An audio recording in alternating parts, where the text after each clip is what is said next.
young doctors. Today we'll be discussing Bohr model. This model was given by Niels Bohr in 1913, and this model was able to explain the line spectrum of hydrogen, and it used Planck's quantum theory that energy is always quantized. So the first postulate was कि electron in hydrogen atom revolve only around those orbits for which the value of energy as well as radius is fixed. यानी जिस orbit में electron revolve करेगा उसकी energy की value भी fixed या quantized होनी चाहिए एंड उसकी रेडियस की वैल्यू भी फिक्स्ड एंड क्वांटाइज्ड होगी. और इस ऑर्बिट्स को कहते हैं स्टेशनरी स्टेट्स और allowed energy states. Second postulate was जब इलेक्ट्रॉन ऑर्बिट में रिवॉल्व कर रहा है तब उसकी energy does not change with time. Does not change with time. That means energy is also quantized. Change with time. Energy is also quantized or fixed. सिर्फ transition के time पर energy change होगी. Transition either from lower energy state to higher energy state या फिर higher से lower में जब electron jump करेगा सिर्फ तभी एनर्जी चेंज होगी.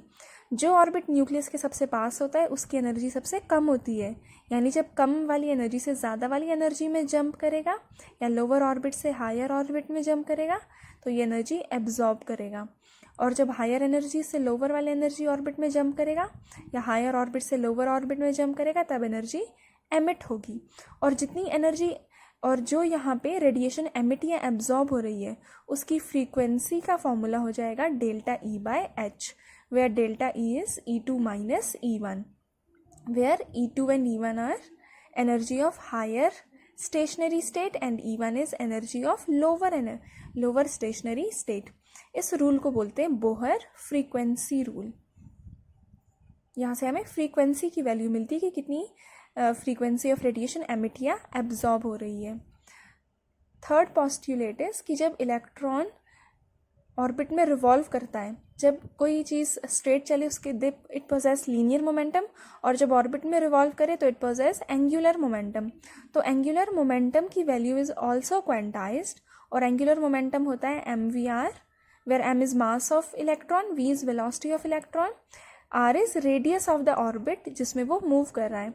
ये वैल्यू हमेशा इंटीग्रल मल्टीपल होता है h/2π का. That means mvr is equal to nh/2π, where m is mass of electron, v is velocity, r is radius of the orbit, n is 1, 2, 3, any integer, h is Planck's constant and pi is also a constant.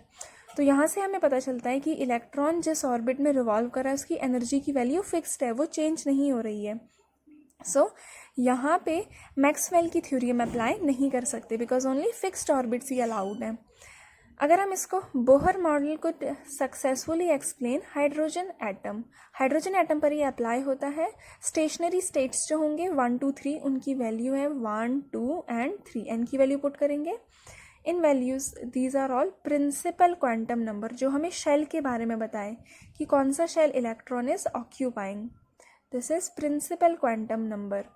और next is अगर हम radius of orbit का formula लिखें so N is the number of orbit जिसमें electron है a0 into N square divided by z, where N is what principal quantum number और the number of shell, कौन से shell पर electron present है.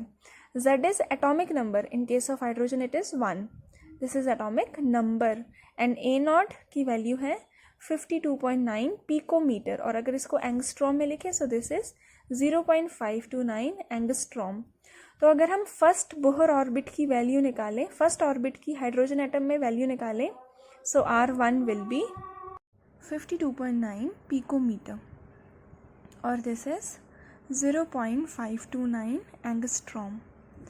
अगर हम रेडियस फर्स्ट वाले ऑर्बिट की निकालें हाइड्रोजन एटम में सो दिस इज a0. अगर नाइट्रोजन फर्स्ट वाले ऑर्बिट की निकालें n for in hydrogen z is also 1. So this value is a0 which is 52.9 picometer.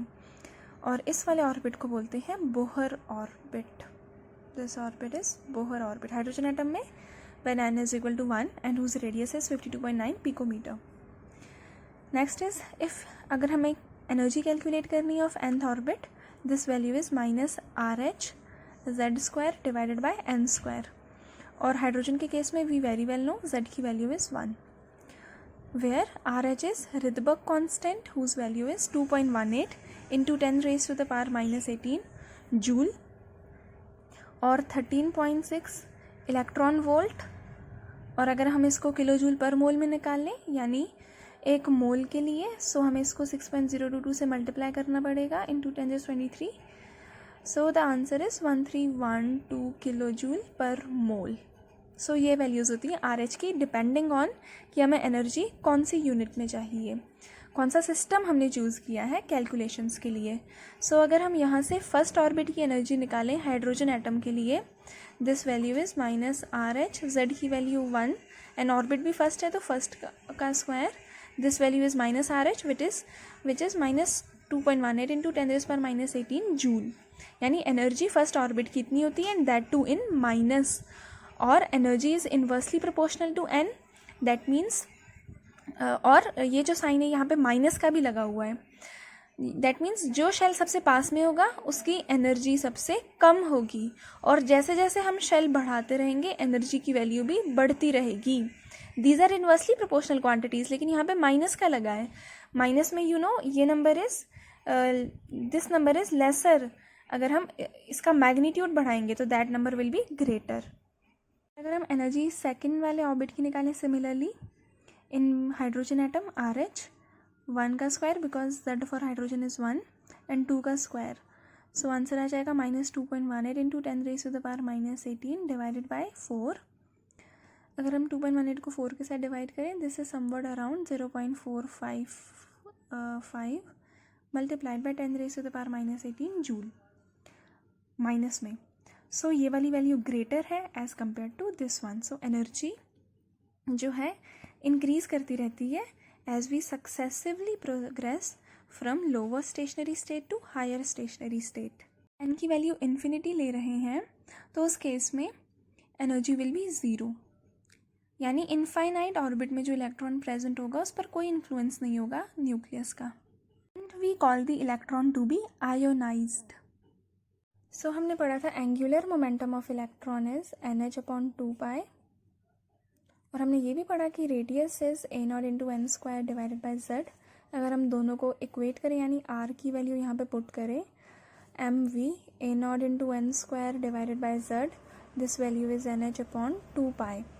यहाँ से अगर हम वेलोसिटी की वैल्यू कैलकुलेट करें, so this and this will get cancelled, answer आ जाएगा दिस इज Z H/2π, और यहाँ से क्या आ रहा है m into mass of electron A0 which is 52.9 picometre, और यहाँ पे क्या बच गया Z, और यहाँ पे क्या है n। So this value is constant. इस कांस्टेंट की वैल्यू आएगी 2.18 into 10⁻6 multiplied by Z by n metre पर second. So this will be the velocity of the electron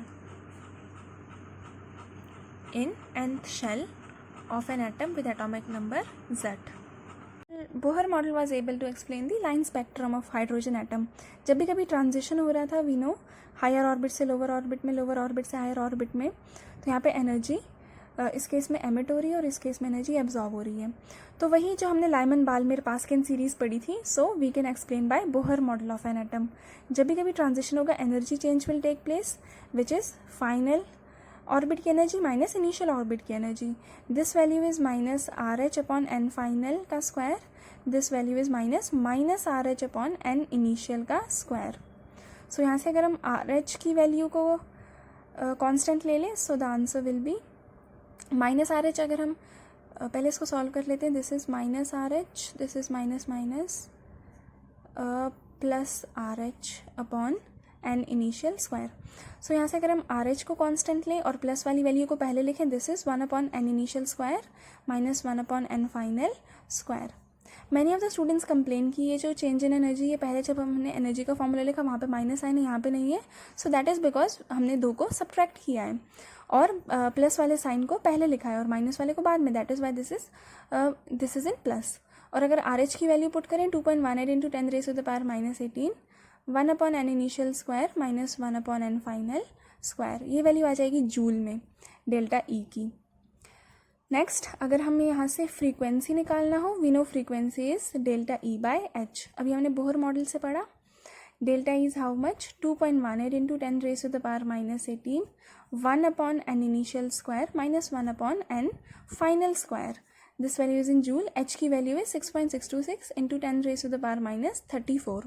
अगर हम इसको सॉल्व करें तो आंसर आ जाएगा 3.29 into 10 raised to the power 15, 1 upon n initial square minus 1 upon n final square. और frequency की यूनिट होती है हर्ट्स या फिर सेकेंड इनवर्स. नेक्स्ट अगर हम यहाँ पे कैलकुलेट करें wave number, so we know c is what nu into lambda and lambda is what 1 upon wave number. So this is 1 upon wave number. So यहाँ से which implies wave number is equal to frequency divided by velocity of light. Frequency हमने अभी भी calculate की, how much 3.29 into 10 raised to the power 15 divided by velocity of light 3 into 10 raised to the power 8 meter per second. This is wave number and 1 upon n1 square minus 1 upon n2 square. और initial और final भी लिख सकते हैं इसको. और ये क्योंकि मीटर में था और ये भी ऐसा सिस्टम में है तो ये वैल्यू आएगी मीटर इनवर्स में and not in centimetre inverse. So wave number अगर हम इसको सॉल्व करें so answer comes out to be 109677 into 10 raised to the power, this is how much 9. This is 15 minus 8 is how much? This is 7 and rest is 1 upon n1 square minus 1 upon n2 square meter inverse. तो यहाँ से रिदबर्ग formula भी हम confirm कर सकते हैं and Balmer formula whatever we say for line spectrum of hydrogen atom. The equation energy is equal to minus 2.178 into 10 raised to power minus 18 joule z square by n square. Certain conclusions are written, which of them is not correct? First one is, इस equation को हम use कर सकते हैं to calculate change in energy when electron changes orbit. वो हम निकाल सकते हैं E2 माइनस E1 और E final minus E initial करके. So first one is correct.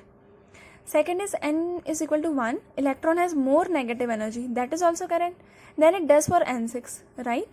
Which means that electron is more loosely bound in the smallest allowed orbit, which is not correct. जो electron का orbit nucleus के closest होगा that is more tightly bound. So option B is incorrect. Next is negative sign implies that energy of electron is bound to the nucleus is lower than it would be if the electrons were at infinite distance. This is also correct. जो electron सबसे पास होगा उसकी energy will be more negative. Next will be more lower. Next is larger the value of n, larger is the orbit radius. This conclusion is drawn from the formula of radius. Rn is equal to a naught into n square divided by z. So n की value ज़्यादा, radius की value भी ज़्यादा. So option B is incorrect. According to Bohr theory, which of the following transition in the hydrogen atom will give rise to least energetic proton? हम इसको theoretically भी solve कर सकते हैं कि जब भी कभी जो हमने लाइमन बाल्मेर सीरीज़ में भी देखा था कि लीस्ट एनर्जेटिक प्रोटॉन या फिर हायर फ्रीक्वेंसी वाली एनर्जी तब रिलीज़ होती है जब सबसे क्लोजेस्ट वाले ऑर्बिट में जंप करेगा. यानी फर्स्ट ऑर्बिट से सेकंड ऑर्बिट में या सेकंड से थर्ड में या थर्ड से फोर्थ में, उस टाइम पे रेड वाली लाइट एमिट होती है या लीस्ट एनर्जेटिक वाली. यहाँ पे डिफरेंस देखिए, यहाँ पे भी 1 दिया, यहाँ पे भी 1 दिया, तो इसको सॉल्व भी कर लेते हैं. सो चेंज इन एनर्जी का क्या फार्मूला होता है? RH 1 upon n1 square minus 1 upon n2 square. क्योंकि यहाँ पे कंपेयर करना है तो हम RH को नहीं लिखेंगे, फिर simply know this is directly proportional to 1 upon n1 square minus 1 upon n2 का square, where this value is from कहाँ से जंप कर रहा है एंड दिस वैल्यू इज 2 की इलेक्ट्रॉन कहाँ पे जंप कर रहा है. इसको हम अप्लाई करेंगे सारे ऑप्शंस के लिए. फर्स्ट ऑप्शन में फ्रॉम 6 to 1. फर्स्ट ऑप्शन में अगर हम अप्लाई करें so it is from 6 to 1. तो 1 square minus 1 upon 6 square. This value is 1 upon 1 minus 1 upon 36. This is 36. 36 minus 1 is 35, which is somewhat around 0.9. Second option में delta E is directly proportional to 1 upon from is 5, so 5 square and 2 is 4, 4 square. This is 1 upon 16 minus 1 upon 25, 400, 25 minus 16 is 9. ये value आ जाएगा 0.0225. Third option में delta ई फिर से directly proportional 1 upon this is 2 कहाँ पे jump कर रहा है 5 पे, तो 5 का स्क्वायर माइनस 1 अपॉन फ्रॉम कहाँ से जंप कर रहा है 6 से, 6 का square. 25 minus 1 upon 36. This value is 36 into 25, which is 900. 36 minus 25, which is 11. This value is somewhat around 0.0122. Fourth option में delta E is directly proportional to again 1 upon n1 square, 2 जहाँ पे जम कर रहा है 3 पे, तो 3 का स्क्वायर माइनस 1 अपॉन फ्रॉम जहाँ से जम कर रहा है 5 से, 5 का square. This value is 1 upon 9 minus 1 upon 25. 25 into 9 is 225 and 25 minus 9 is 16. This answer is 0.07. So अगर हम यहाँ से देखें तो लीस्ट एनर्जेटिक प्रोटॉन कब रिलीज होगा, लीस्ट वाला. सो अगर हम ऑप्शंस को कंपेयर करें, it is option C. Energy of second Bohr orbit of hydrogen atom is minus 328 kilojoule per mole. Hence the energy of fourth Bohr orbit will be. So यहाँ पे second Bohr orbit के लिए energy दी है. Second Bohr orbit की value minus R H. Z for hydrogen atom is 1. सो 1 का square divided bye 2 का square, ये हो जाएगी as per the formula. And energy of fourth orbit हमें निकालना है, minus R H into Z square upon N square होता है. जेड 1 है for hydrogen atom and N की वैल्यू कितनी है, 4 का स्क्वायर. सो हमें E4 निकालना है, दोनों को डिवाइड करके निकाल लेते हैं. E4 divided by E2. E4 की वैल्यू दी है minus R H into 1 upon 4 का स्क्वायर डिवाइडेड बाई E2 की वैल्यू है minus R H into 1 upon 2 का square. R H minus minus sign will get cancel. E4 की value calculate करनी है और E2 की वैल्यू क्वेश्चन में दी है माइनस 328 किलोजूल पर मोल. एंड दिस इज 2 स्क्वायर, यहाँ पे डिवाइड ऊपर लिखेंगे, 2 2 ज़ा 4, 4 4 ज़ा हाउ मच 16. ये डिवाइड में है, ये यहाँ पे क्या है डिवाइड, वहाँ पे जाके क्या हो जाएगा multiply. So this is minus 328 multiplied by 4 divided by 16. 4 4 ज़ा 16. 328 को अगर हम 4 से डिवाइड करें, 4 8 ज़ा 32 एंड 4 2 ज़ा 8. सो answer is minus 82 kilojule per mole, which is option B. Frequency of radiation emitted when electron falls from n is equal to 4 to n is equal to 1 in hydrogen atom will be. Hydrogen atom है, so we know Z की value is equal to 1 and energy का formula हमें आता है, तो frequency is what, that is delta E by H. energy का formula कितना होता है, that is RH 1 upon n1 का square minus 1 upon n2 का square और divided by क्या है H. दिस इज़ फ्रॉम कहाँ से जम कर रहा है, दिस इज़ 2 कहाँ पे इलेक्ट्रॉन जम कर रहा है. इस वैल्यू को हमने ऑलरेडी सॉल्व किया है. This is 3.29 into 10 raise to the power 15. From कहाँ से जम कर रहा है, 4 से, 4 का स्क्वायर, 2 कहाँ पे जम कर रहा है, 1 पे, 1 का स्क्वायर. और फ्रीक्वेंसी है, frequency is in second inverse और hertz. So this value is 3.29 into 10 raise to the power 15. 1 upon 1 square is 1, 1 upon 4 का स्क्वायर इज़ 16. ये आंसर आ जाएगा 3.29 into 10 raise to the power 15. 16 into 1 is 16, 16 माइनस 1 is 15 second inverse. So this value is, इसको अगर हम इसके साथ मल्टीप्लाई करेंगे तो आंसर समवट इतना ही रहेगा, 3 के अराउंड, यानी कि option C.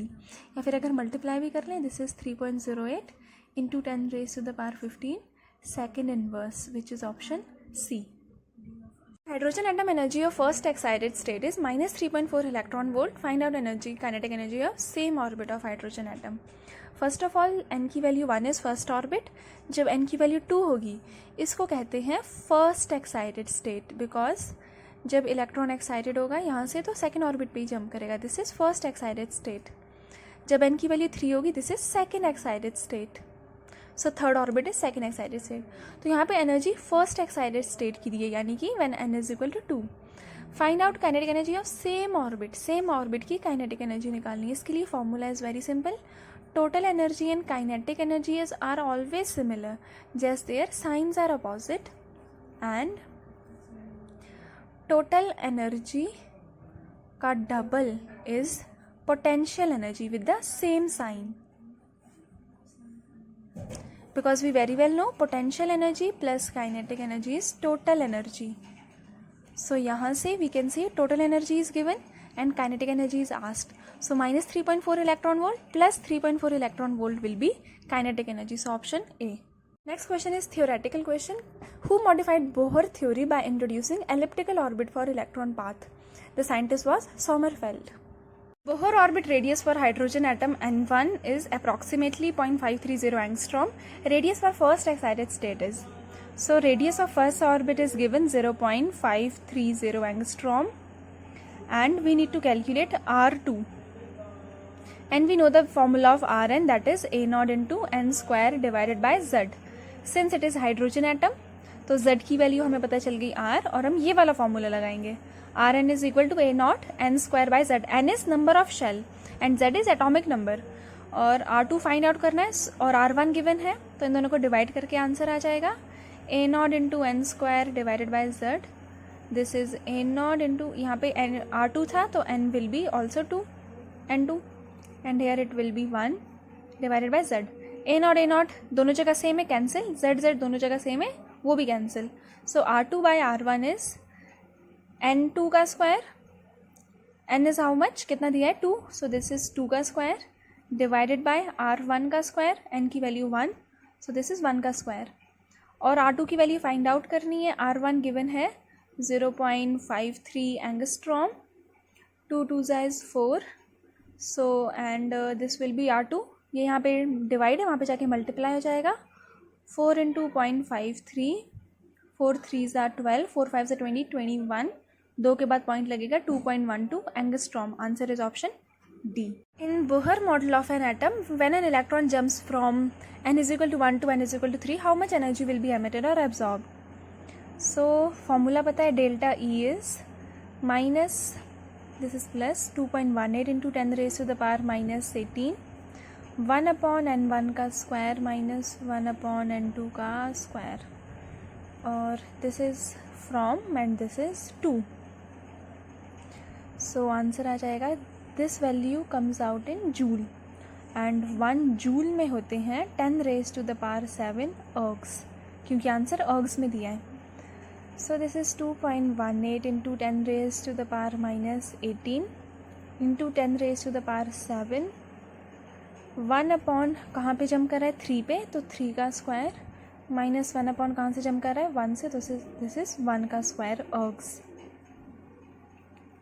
2.18 into 10 raised to the power minus 11, and 1 upon 9 minus 1 upon 1. This value is 2.18 into 9 ones are 9 minus 8 into 10 raised to the power minus 11 ergs, and answer is somewhat around 1.937 into 10 raised to the power minus 11 ergs. Minus sign इसलिए because energy is getting absorbed, तो energy absorb हो रही है, तो इसलिए sign is negative है. और क्योंकि आंसर 10 रेज़ पर माइनस 10 में दिया है यहाँ पे, so we can also convert it into that. 37 divided by भी 10, और मल्टीप्लाई भी अगर हम इसको कर लें 10 से, हमें डिवाइड वाला चाहिए, डिवाइड हो जाएगा. दिस इज 0.1937, और अगर इनको सॉल्व करें, basis are same, power will get added. So this is 10 raised to the power minus 10 ergs. Option is answer D. Radius of hydrogen atom in ground state is 0.53 angstrom. Radius of lithium ion in similar state is. So radius of hydrogen atom, first orbit is given 0.53 angstrom for hydrogen atom. That means Z की value भी 1 है, और first orbit है तो N की value भी 1 हो जाएगी. So we know this formula. Rn is a naught into n square divided by z. n भी 1, z भी 1. अगर हम यहाँ पे पुट करें 0.53, this is a naught into 1 का स्क्वायर डिवाइडेड बाय 1. सो यहाँ से a naught की वैल्यू हमें मिल जाएगी 0.53 एंगस्ट्रॉम. नेक्स्ट हमें निकालना है लिथियम आयन के लिए. फॉर लिथियम आयन z की value is how much, 3, and कौन से वाला ऑर्बिट में निकालना है, in similar state. That means n की value is given 1. So this is R1 is equal to a naught into n square divided by z. This is a naught is 0.53 into 1 का square divided bye 3. 53 को अगर हम इसके साथ divide करें 3 के साथ, 3 1s are 3, 3 7s are 21. So this is around 0.17 angstrom, which is option C. Energy of an electron in nth Bohr orbit of hydrogen atom is. Energy is given by the formula minus RH into Z square divided by n square.